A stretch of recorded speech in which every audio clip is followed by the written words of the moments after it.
Here's your wrestling news for July 22nd, 2021.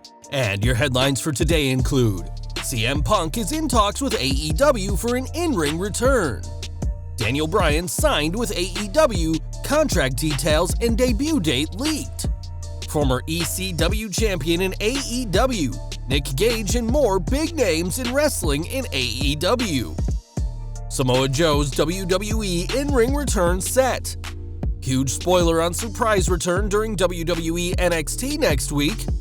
Velveteen Dream booked on indie show, quickly removed 2 hours before the show. Tony Khan addresses fans after AEW Dynamite makes WWE reference. Wrestler pulled from events due to Aspiration Pneumonia. AEW could be planning WrestleMania week-like experience leading to All Out in September, and more. We are starting today with CM Punk, who hasn't wrestled on TV since his infamous 2014 Royal Rumble walkout, despite the rumors that have continued to follow him. Within days of his January 2014 departure, fans speculated on the impending return that never happened, but it may finally be happening very soon. Fightful Select reports that Punk has been in talks for a potential return to the ring, and that if a deal goes through, Punk will be the next wrestler to join All Elite Wrestling. Their report also noted that several other companies have shown interest in Punk, but there's no specific details on any offers that have been made so far. Several higher-ups in WWE already believe that Punk is heading to AEW, but it's worth remembering that nothing is confirmed until we see something on our TV screens. AEW makes sense for a couple of reasons, as there's still bad blood between WWE and Punk, despite his pseudo-return as part of Fox's WWE Backstage.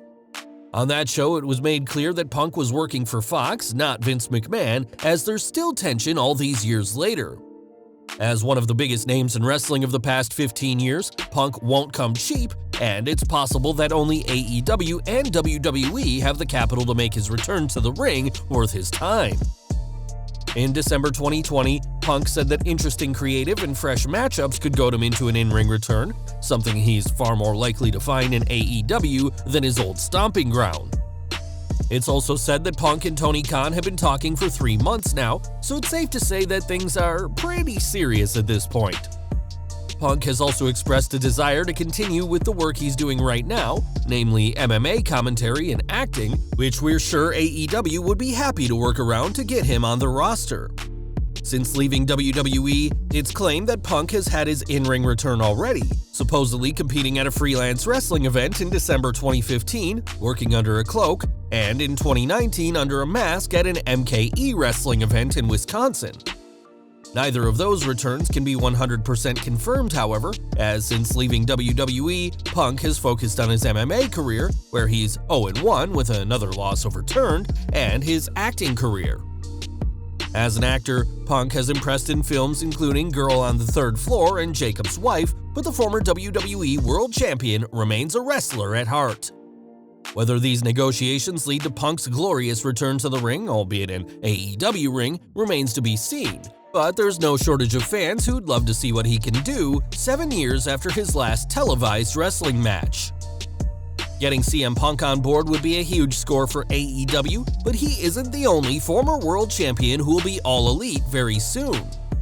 According to Cassidy Haynes of Bodyslam.net, Daniel Bryan isn't just talking to AEW like Punk reportedly is, but has signed a contract with AEW and, quote, locked into a deal. It's reported that Bryan's AEW deal gives the former WWE champion creative control, which will allow him to work dates in Japan, and he'll have a far lighter schedule with comparable money to what WWE had offered him. The desire to wrestle outside WWE was something Bryan made clear in his final weeks with the company, and given that these requests are reasonable for a wrestler of his quality, it's no surprise that Tony Khan has obliged. In April, Bryan, who will now be wrestling as Bryan Danielson, allowed his WWE contract to expire, and is currently wrestling's hottest free agent. Hayes also revealed when Bryan will make his AEW debut, which will reportedly be at Arthur Ashe Stadium in New York on September 22nd for their Grand Slam special episode of Dynamite. The report also explained that Bryan's debut was meant to happen at AEW All Out on September 5th, but that plan was scrapped to accommodate Punk's rumored debut at the show in Chicago, Illinois. Bryan won't be entering AEW to Ride of the Valkyries, which he's used throughout WWE, but with Tony Khan proving he has no issues licensing music for wrestlers such as Wild Thing for Jon Moxley, fans should expect to hear Europe's The Final Countdown, which Bryan used before WWE. Daniel Bryan is one of the biggest names in professional wrestling, and the fact that AEW might get him under their umbrella speaks volumes about how far the promotion has come in merely 2 years of existence. It's wild to think that Bryan, who headlined WrestleMania just a few months ago, could soon be in AEW, and with his expertise in all forms of wrestling, we're expecting Match of the Year candidates with whoever he steps in the ring with.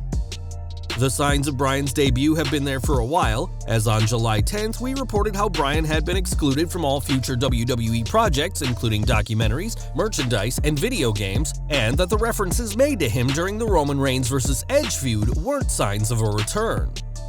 At the time, it was also reported that many in WWE believed Bryan was heading to AEW already, as Bryan believed that the much lighter schedule will give him more time for his growing family. If this is true, fans shouldn't expect Bryan to become AEW World Champion on his first night, as AEW has adopted a slow burn approach in recent months, but he can certainly feature in some notable rivalries. Perhaps Bryan could feud with some fellow WWE alum, such as TNT champion Miro, or the man he made his WWE debut against, Chris Jericho. Or maybe he'll want some guys he's never faced before like the Young Bucks or Darby Allin. Whatever the case, the arrival of Daniel Bryan and possibly CM Punk could take AEW's stock to unforeseen levels in the industry. And who do you think Bryan should face when he makes his AEW debut in just 2 months' time? Fans may be waiting a couple of more months for the likes of Punk and Bryan to join AEW, but this week's show saw the debut of Nick Gage. On this week's show, Jericho won his first trial match to earn another shot at MJF, as he defeated Shawn Spears in a match where only Spears could use a steel chair. Post-match, MJF revealed Jericho's next opponent, bringing out the debuting Gage, which got a huge ovation from the Dallas crowd. On Twitter, the deathmatch legend thanked the fans, saying he's not got a family other than the crowd, and even if this is a one-off, as there's no word on him signing a contract, facing Gage next week will be quite the challenge for Jericho. NXT news now, and after over a year away from the ring, Samoa Joe will finally get to wrestle again.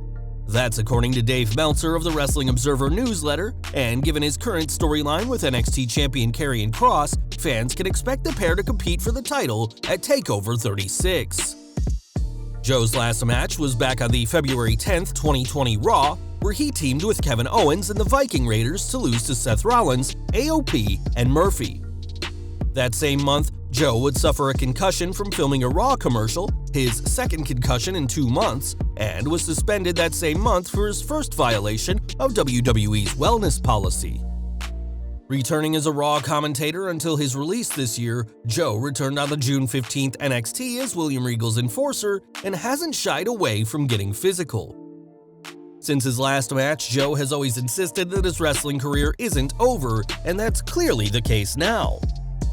Speaking of NXT, the show will be moving to Sci-Fi for the next 2 weeks to make room for the Summer Olympics in Tokyo, and next week's show has already been filmed. We now have some huge spoilers for next week's NXT, so if you don't want to be spoiled, we recommend skipping the next minute of the video. Tommaso Ciampa and Timothy Thatcher will pick up a big win over Pete Dunne and Oney Lorcan next week, according to a spoiler from JJ Williams, and a huge return will happen after the match. Williams added that Ridge Holland, who suffered a devastating leg injury last October, returned after the tag match, and judging by the photos, Holland is in beastly shape. It wasn't said what the former rugby league star did, but fans can expect him back very soon. Holland's return isn't the only major event fans will see on next week's show, as the team of Dakota Kai and Raquel Gonzalez will also come to an end. During the tapings, the pair were in the ring, and Gonzalez asked if anyone would challenge her for the NXT Women's Championship, only to be blindsided by a kick from her now former partner. The Kiwi superstar then held the NXT Women's title over her head, and it appears this match will be part of the upcoming TakeOver 36 on August 22nd. Kai and Gonzalez had been a unit ever since Raquel's debut back in February 2020, but now the inaugural NXT Women's Tag Team Champions will be going their separate ways. On May 20th this year, Velveteen Dream was released by WWE after claims of misconduct with underage fans haunted his career. The incredibly controversial Dream was subject to the hashtag #FireVelveteenDream whenever he appeared on screen, and now it looks like he's struggled to find work. SWF Wrestling is planning an event for September 11th called Home Sweet Home, which originally had Dream on the show, but he's now been pulled from the event. In a tweet, the company said that they do believe that any man can be slandered, and that the company's owner has been through situations where untrue claims were made against him, but have decided to remove Dream from the card. Patrick Clark may have some difficulty getting started in the wrestling world again, and despite addressing the claims against him in an open letter shared to Instagram, he won't be appearing for SWF this September. More from AEW next, as the company has continuously made reference to WWE, and this week's Dynamite was no different. After the show, Tony Khan addressed the fans in Dallas to thank them for their support and referenced WWE without explicitly saying their name. Speaking about WWE's training ground, Khan said that AEW doesn't have a performance center, but rather this is their performance center, referencing the planned matches for AEW Dark Elevation. This claim wasn't as egregious as Eddie Kingston's shot at WWE a few weeks ago, which earned him some backlash, as his anger at a company he hadn't worked at seemed very forced. Khan's segment ended with him introducing Kingston as a commentator for AEW Dark Elevation, and his reference to WWE was still notable simply because it was coming from the company's president. In comparison, Vince McMahon has never and would never refer to AEW on TV, but Khan's speech still popped the fans in Dallas. AEW brought a huge show to Dallas mere days after WWE had their first Raw with fans there, and at least Khan saved the obligatory WWE reference until after the cameras stopped rolling. New Japan news next, as Kota Ibushi has been pulled from the upcoming Summer Struggle shows, and now we know why. Although some sources reported that his current illness is being a side effect of the vaccine, that isn't the case, as it's since been confirmed that Ibushi is suffering from Aspiration Pneumonia. All of the tests given to Ibushi came up negative before his pneumonia diagnosis, which will mean he'll miss the July 22nd and 23rd shows in Osaka and the July 24th event in Nagoya. At this time, no replacement has been announced, and we're hoping Ibushi is feeling much better very soon. And we're ending with AEW, who have earned a legion of loyal fans over the past 2 years, and a special event may be in the works for those same fans. Speaking on the Battleground podcast, Mark Henry said that a fan experience similar to WrestleMania Access will definitely happen, and it's already in the works leading up to All Out in September. Henry said that everything from softball games to podcasts to autograph signings will happen, as well as symposiums and talks by the wrestlers. It'll be interesting to see what AEW's fan experience ends up being as we approach All Out, and with tickets selling out almost immediately for the September 5th show, fans are certainly excited for the event. Well guys, that's our news for today. Please share your comments below. Also hit the like button, subscribe to our channel, and hit the bell icon to receive all notifications. And as always, thanks for watching.